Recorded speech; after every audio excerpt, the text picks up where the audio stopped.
শেখ হাসিনা ও আসাদুজ্জামান খান কামালকে বাংলাদেশে ফেরত পাঠাতে সম্মত হয়েছে ভারত। তার এক বিবৃতিতে তথ্য জানিয়েছে পররাষ্ট্র মন্ত্রণালয়। আওয়ামী লীগের সভাপতি ও ক্ষমতাচ্যুত প্রধানমন্ত্রী শেখ হাসিনাকে বাংলাদেশে ফেরত পাঠানোর আনুষ্ঠানিক বার্তা দিল ভারত। বাংলাদেশের আবেদনের প্রেক্ষিতে এমনটাই জানিয়েছে নয়াদিল্লি। শুক্রবার 17 এপ্রিল নয়াদিল্লিতে নিয়মিত সংবাদ সম্মেলনে এই তথ্য জানান দেশটির পররাষ্ট্র মন্ত্রণালয়ের মুখপাত্র রণধীর জয়সওয়াল। নির্বাচনের মাধ্যমে বাংলাদেশের সরকার পরিবর্তনের পর আবারও আলোচনায় এসেছে সাবেক প্রধানমন্ত্রী শেখ হাসিনাকে ফেরত পাঠানোর বিষয়টি। তবে এই ইস্যুর মাঝেও বাংলাদেশ ভারতের মধ্যে দ্বিপাক্ষিক সম্পর্ক স্বাভাবিক রাখার উপর জোর দেওয়া হচ্ছে। এমন পরিস্থিতিতে শেখ হাসিনাকে ফেরত পাঠানোর বিষয়ে নতুন বার্তা দিয়েছে ভারত। এবার বাংলাদেশের ক্ষমতাচ্যুত সাবেক প্রধানমন্ত্রী শেখ হাসিনাকে দেশে ফিরিয়ে আনার প্রসঙ্গে মুখ খুলেছে ভারতের পররাষ্ট্র মন্ত্রণালয়। এই ঘোষণাটি আসার পর বাংলাদেশের রাজনীতিতে নতুন করে চাঞ্চল্যের সৃষ্টি হয়েছে। Question was regarding Sheikh Hasina. The request is being examined as part of ongoing judicial and internal legal processes. Further, both sides exchange views on regional and global issues of mutual interest. সাবেক প্রধানমন্ত্রী শেখ হাসিনাকে দেশে ফিরিয়ে আনার বিষয়ে এবার মুখ খুলেছে ভারতের পররাষ্ট্র মন্ত্রণালয়। এখন রাজনৈতিক মহলে প্রশ্ন উঠেছে, এবার কি তাহলে সত্যি শেখ হাসিনাকে ফেরত পাঠাবে ভারত? চিপায় পড়লে বাঘের মুখেও দিতে হয় হাত, সম্মান বাঁচাতে বিসর্জন দিতে হয় দিন আর রাত। এই অবস্থা হয়েছে ভারতের। কারণ বাংলাদেশের অন্তর্বর্তী সরকার ক্ষমতায় থাকা অবস্থায় ভারতের কাছে যখনই শেখ হাসিনাকে বিচারের জন্য বাংলাদেশে ফেরত চাওয়া হয়েছে, তখন ভারত বলেছে যে আমরা এই ইস্যু নিয়ে নির্বাচিত সরকারের সাথে আমরা কাজ করতে আগ্রহী, আমরা এই অন্তর্বর্তী সরকারের অস্থায়ী সরকারের সাথে কাজ করতে আমরা আগ্রহী না। এবং তারা তখন মনে করেছিল যে বাংলাদেশে পরবর্তীতে যারা ক্ষমতায় আসবে তারা হয়তোবা শেখ হাসিনা এবং আওয়ামী লীগের ক্ষেত্রে সফট নীতি গ্রহণ করবে, তারা হয়তো শেখ হাসিনা এবং আওয়ামী লীগকে মুক্তি দিয়ে দিবে বা ছাড় দিয়ে দিবে। কিন্তু এখন দেখছে যে পাশার দান উল্টে গেছে। এখন উল্টোভাবে আওয়ামী লীগকে আরও কঠোরভাবে সংসদে আইন করে নিষিদ্ধ করা হয়েছে এবং পাশাপাশি বাংলাদেশের বর্তমানে নির্বাচিত সরকারের পররাষ্ট্রমন্ত্রী সে নিজে সরাসরি ভারতে গিয়ে এরপর শেখ হাসিনাকে বিচারের জন্য বাংলাদেশে ফেরত চেয়েছে।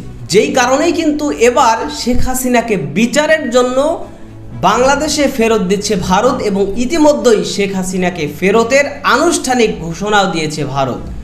দর্শক, এ বিষয়ের কিছু অংশ ভিডিওর শুরুতে শিরোনামে আপনারা দেখেছেন, বিস্তারিত দেখবেন পুরো ভিডিও জুড়ে। এই বিষয়গুলো দেখার পূর্বে আপনাদের একটা অনুরোধ করব, যারা আমাদের চ্যানেলে নতুন আসছেন চ্যানেলটি সাবস্ক্রাইব করে অল ক্লিক করে বেল আইকনটি চালু করে দিবেন।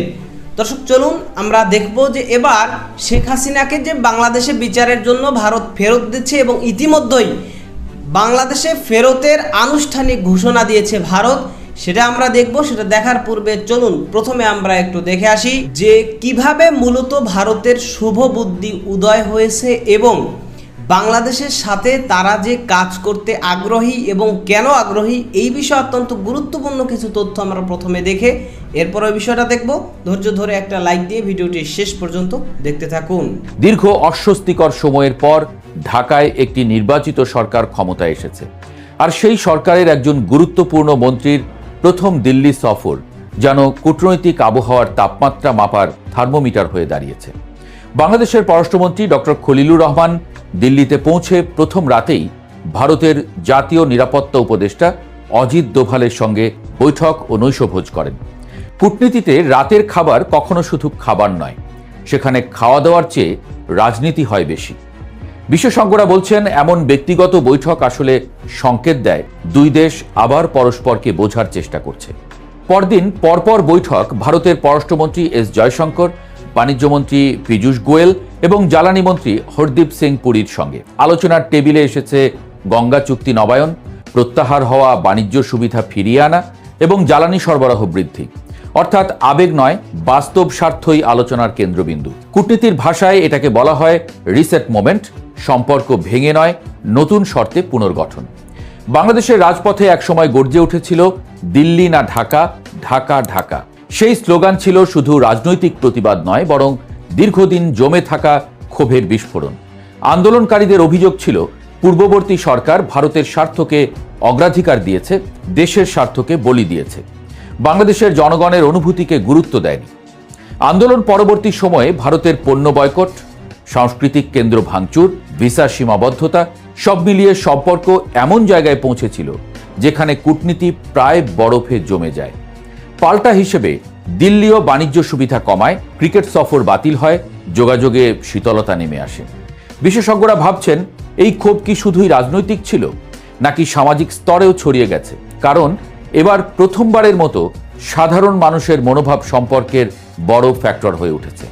তাই দিল্লির নতুন উপলব্ধি, ভারতের নীতি নির্ধারকদের মধ্যে এখন একটি উপলব্ধি তৈরি হয়েছে, শুধুমাত্র বাংলাদেশের সরকারকে বোঝা যথেষ্ট নয়, জনগণকেও বোঝা জরুরি। বিবিসির সূত্র অনুযায়ী ঢাকায় ভারতের পরবর্তী হাইকমিশনার হিসেবে একজন মুসলিম বুদ্ধিজীবীকে পাঠানোর চিন্তা চলছে। এটি কূটনৈতিকভাবে বিরল পদক্ষেপ। কেউ কেউ এটাকে প্রতীকী পদক্ষেপ বলছেন, আবার কেউ বলছেন এটি বার্তা দিল্লি বাংলাদেশের জনমতের গুরুত্ব বুঝতে শুরু করেছে বা বাংলাদেশের জনগণকে খুশি করার চেষ্টা চলছে। একজন আন্তর্জাতিক সম্পর্ক বিশ্লেষক মন্তব্য করেছেন, দীর্ঘদিন দিল্লি সরকার কেন্দ্রিক সম্পর্ক চালিয়েছে, এখন তারা সমাজকেন্দ্রিক সম্পর্কের প্রয়োজন বুঝেছে। বিষয়টি অনেকটা প্রতিবেশীর সঙ্গে বারান্দার আলাপের মতো, শুধু বাড়ির মালিকের সঙ্গে নয়, বাড়ির মানুষের সঙ্গেও হাসি মুখ রাখতে হয়। ভারতের অভ্যন্তরীণ রাজনীতিতে রয়েছে অদৃশ্য বাধা, তাই চাইলেই পরিবর্তন এত সহজ নয়। পশ্চিমবঙ্গ ও আসামের নির্বাচন ভারতের নীতিকে প্রভাবিত করছে। বিজেপির রাজনৈতিক প্রচারণায় বাংলাদেশ ইস্যু প্রায়ই ব্যবহৃত হয়, ফলে দিল্লি হঠাৎ করে নরম অবস্থান নেবে এমন আশা বাস্তবসম্মত নয়। এইদিকে বিশেষজ্ঞরা বলছেন, ভারতের পররাষ্ট্রনীতি প্রায়ই অভ্যন্তরীণ রাজনীতির ছায়ায় পরিচালিত হয়। নির্বাচনের আগে কঠোর ভাষা, নির্বাচনের পরে বাস্তববাদী কূটনীতি, এটাই দক্ষিণ এশিয়ার পরিচিত দৃশ্য। অর্থাৎ প্রকাশ্যে কঠোরতা থাকলেও পর্দার আড়ালে সম্পর্ক মেরামতের কাজ চলতেই পারে। পারস্পরিক অবিশ্বাস কাজ করছে দুই দিক থেকেই। বাংলাদেশে যেমন ভারত বিরোধী মনোভাব আছে, তেমনি ভারতের একটি অংশের মধ্যেও বাংলাদেশ সম্পর্কে সন্দেহ ও বিরূপ ধারণা রয়েছে। এই মানসিক দূরত্বই সম্পর্কের সবচেয়ে বড় চ্যালেঞ্জ। ঢাকায় সাবেক ভারতীয় রাষ্ট্রদূত পিনাক রঞ্জন চক্রবর্তী বলেছেন, দুই দেশের সম্পর্ক কখনোই পুরোপুরি থেমে যায়নি। রাজনীতি বদলেছে, কিন্তু বাণিজ্য, যোগাযোগ ও অর্থনৈতিক নির্ভরতা চালু থেকেছে। বিশেষজ্ঞরা বলছেন, রাষ্ট্রের সম্পর্ক শেষ পর্যন্ত আবেগ দিয়ে নয়, প্রয়োজন দিয়ে টিকে থাকে। নদী যেমন দুই তীরকে আলাদা করেও যুক্ত রাখে, তেমনি অর্থনীতি দুই দেশকে একসঙ্গে বেঁধে রাখে। আওয়ামী লীগ ফ্যাক্টরে অস্বস্তির ছায়া। ভারত বাংলাদেশ সম্পর্কের সবচেয়ে স্পর্শকাতর বিষয় হল আওয়ামী লীগ।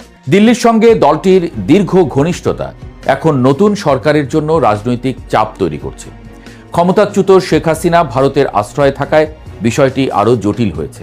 ঢাকা প্রত্যাবর্তন চাইছে, দিল্লি নীরব। কূটনীতির ভাষায় এই নীরবতাই সবচেয়ে জোরালো উত্তর।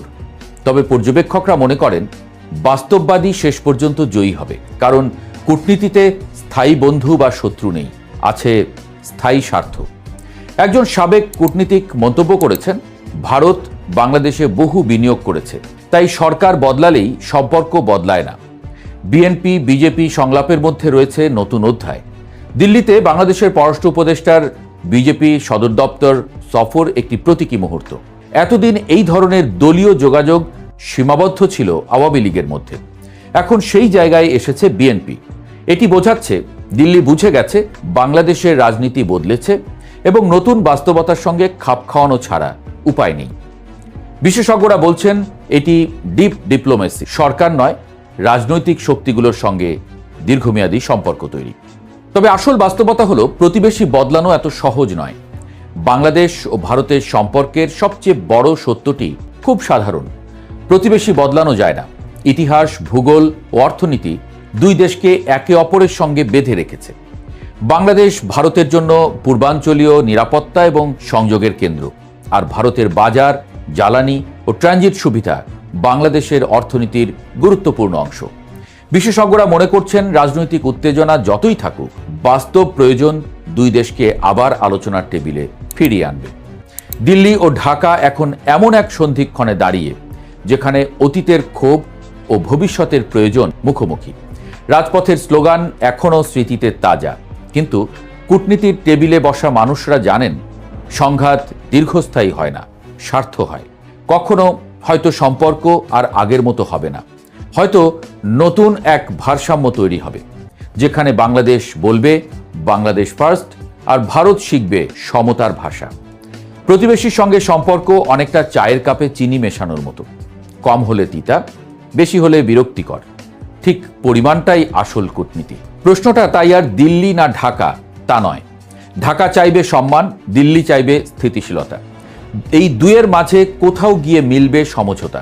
হয়তো খুব দ্রুত নয়, হয়তো নাটকীয় কোনো পরিবর্তনও নয়, কিন্তু ধীরে ধীরে নীরবে সম্পর্ক আবার এগুবে। কারণ শেষ পর্যন্ত প্রতিবেশী বদলানো যায় না, আর দূরত্ব বাড়িয়ে রাখাও সম্ভব নয়। নির্বাচনের মাধ্যমে বাংলাদেশের সরকার পরিবর্তনের পর আবারও আলোচনায় এসেছে সাবেক প্রধানমন্ত্রী শেখ হাসিনাকে ফেরত পাঠানোর বিষয়টি। তবে এই ইস্যুর মাঝেও বাংলাদেশ ভারতের মধ্যে দ্বিপাক্ষিক সম্পর্ক স্বাভাবিক রাখার উপর জোর দেওয়া হচ্ছে। এমন পরিস্থিতিতে শেখ হাসিনাকে ফেরত পাঠানোর বিষয়ে বাংলাদেশের অনুরোধ নিয়ে নতুন বার্তা দিয়েছে ভারত। সেই সঙ্গে সংসদে পাশ হওয়া আওয়ামী লীগের কার্যক্রম নিষিদ্ধের বিল নিয়েও কথা বলেছে নয়াদিল্লি। তারেক রহমানের সরকার ক্ষমতায় আসার পর প্রথমবারের মতো ভারত সফরে যান বাংলাদেশের পররাষ্ট্রমন্ত্রী খলিলুর রহমান। এই সময় শেখ হাসিনাকে বাংলাদেশে ফিরিয়ে আনার বিষয়ে ভারতের পররাষ্ট্রমন্ত্রী জয়শঙ্করের সঙ্গে কথা বলেছেন খলিলুর রহমান। এবার তা নিয়ে নিজেদের অবস্থান জানিয়েছে ভারত সরকার। সেই সঙ্গে জাতীয় সংসদে আওয়ামী লীগের কার্যক্রম নিষিদ্ধের বিল পাশ হওয়া নিয়ে কথাও বলেছে নয়াদিল্লি।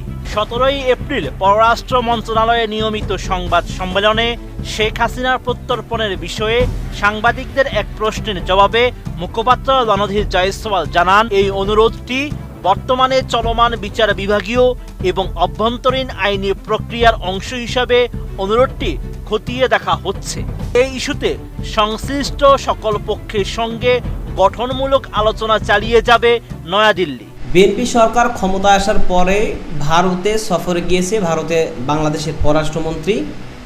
তো এই যে বাংলাদেশের পররাষ্ট্রমন্ত্রী খলিলুর রহমান তিনি ভারত সফরে গিয়েছেন এবং সেখানে গিয়ে তিনি বাংলাদেশ ভারতের দ্বিপাক্ষিক সম্পর্ক নিয়ে বিভিন্ন বিষয়ে বৈঠক করেছেন এবং আলাপ করেছেন। পাশাপাশি সবথেকে বড় যেটা বিষয় যে ওসমান হাদির অপরাধী এবং বাংলাদেশের সাবেক প্রধানমন্ত্রী শেখ হাসিনা সহ আসাদুজ্জামান খান কামাল সহ মানবতা বিরোধী অপরাধের আসামিদেরকে বাংলাদেশে বিচারের জন্য ফেরত চেয়েছে।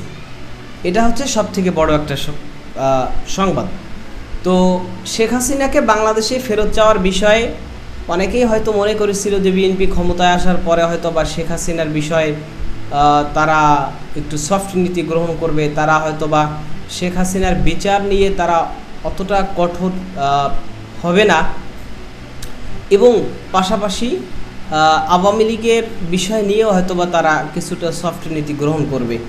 কিন্তু বিএনপি ক্ষমতায় আসার পরে এখন ভারত দেখছে সম্পূর্ণ উল্টো, যে আওয়ামী লীগকে তো আরও কঠোরভাবে একেবারে আইনগতভাবে সংসদ থেকে নিষিদ্ধ করা হয়েছে, সন্ত্রাসী সংগঠন হিসাবে আইন করে নিষিদ্ধ করা হয়েছে এবং যারা আওয়ামী লীগ করবে তাদেরকে 14 বছরের জেল জরিমানার শাস্তিও যুক্ত করেছে। তো এই একটা বিষয় এবং পাশাপাশি সরাসরি ভারতে গিয়ে শেখ হাসিনাকে বাংলাদেশে ফেরত চেয়েছে। মানে নির্বাচিত সরকার যেটা করতে পারে সেটা অনির্বাচিত সরকার কখনোই করতে পারে না। নির্বাচিত সরকারের একটা ক্ষমতা প্রভাব এটা আলাদা থাকে। তো সেই জায়গা থেকে কিন্তু মোটামুটি বাংলাদেশের মানুষের যে ম্যান্ডেট, যে জনপ্রত্যাশা সেটা বুঝেই মূলত বিএনপির পক্ষ থেকে এই সিদ্ধান্ত নেওয়া হয়েছে এবং ভারতে গিয়ে শেখ হাসিনাকে বাংলাদেশে ফেরত চেয়েছে। তো এতদিন ভারত বলেছে যে আমরা নির্বাচিত সরকারের সাথে এই বিষয় নিয়ে কাজ করব, আমরা নির্বাচিত সরকারের সাথেই এই বিষয়ে কাজ করতে আগ্রহী। তো এখন তো বাংলাদেশের নির্বাচিত সরকারই এই আবেদন করেছে, সুতরাং এখন কি করবে, এখন তারা কি বলবে, এখন তো তাদের আর বলার কিছু নাই। সুতরাং এজন্য তারা এখন ঘোষণা দিয়েছে যে বাংলাদেশ যে শেখ হাসিনাকে ফেরত চেয়েছে এই বিষয় নিয়ে আমরা খতিয়ে দেখছি, আমরা এই বিষয়টা যাচাই বাছাই করছি। অর্থাৎ তারা বোঝাতে চাইছে যে হ্যাঁ আমরা এই বিষয়টা আমলে নিয়েছি, এখন আমাদের পক্ষ থেকে যে কোনো একটা সিদ্ধান্ত নেওয়া হবে। তো সকলের এখন দাবি একটাই যে এই নির্বাচিত সরকার শেখ হাসিনা সহ মানবতা বিরোধী অপরাধে যারা সত্যিকার অর্থেই দণ্ডিত তো তাদেরকে দেশে এনে যেন বিচারের মুখোমুখি করে। যদিও ওসমান হাদির অপরাধীদেরকে সহ অনেক আসামিদেরকেই হয়তোবা ভারত বাংলাদেশে ফেরত দিতে পারে, তবে শেখ হাসিনা, আসাদুজ্জামান খান কামাল সহ এর রাজনৈতিক বড় বড় নেতা যারা সেখানে গিয়ে আশ্রয় নিয়েছে তাদেরকে ফেরত দিবে কিনা সেটা সময় বলে দিবে। তো এই বিষয় নিয়ে আপনার মতামত কি সেটা কমেন্ট সেকশনে জানাবেন। ভালো থাকবেন, সুস্থ থাকবেন, দেখা হবে নতুন কোনো ভিডিওতে, কথা হবে নতুন কোনো বিষয়। আজকে পর্যন্তই। আসসালামু আলাইকুম ওয়া রাহমাতুল্লাহ।